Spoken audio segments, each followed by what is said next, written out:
மகர ராசி நேயர்களே, உங்கள் ராசிக்கு 3ஆம் வீட்டில் சனி, 9இல் சந்திரன் சஞ்சரிப்பது சிறப்பாகும். ஒரு வளமான பலன்களை பெறுவீர்கள்.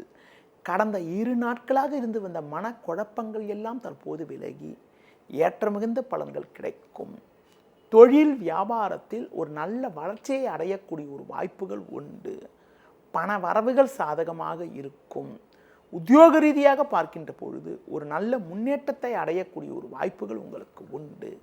நெருங்கியவர்களால் ஒரு சில அனுகூலங்கள் கிடைக்கும். இன்றைய நாளில் உங்கள் ராசிக்கு 2ஆம் வீட்டில் சூரியன், செவ்வாய், ராகு சஞ்சரிப்பதால் பேச்சில் சற்று பொறுமையோடு இருந்தால் ஒரு சில வளமான பலன்களை பெறக்கூடிய ஒரு வாய்ப்புகள் உங்களுக்கு உண்டு. பொதுவாக பிறர் விஷயத்தில் தலையிடாமல் இருப்பது மிக மிக நல்லது. ஒரு சிலருக்கு வெளியூர் மூலமாக ஒரு சில அனுகூலமான பலன்கள் கிடைக்கும். மேலும் ஏற்றங்களை நீங்கள் பெறுவதற்கு முருக வழிபாடு மேற்கொள்வது மிகவும் சிறப்பு.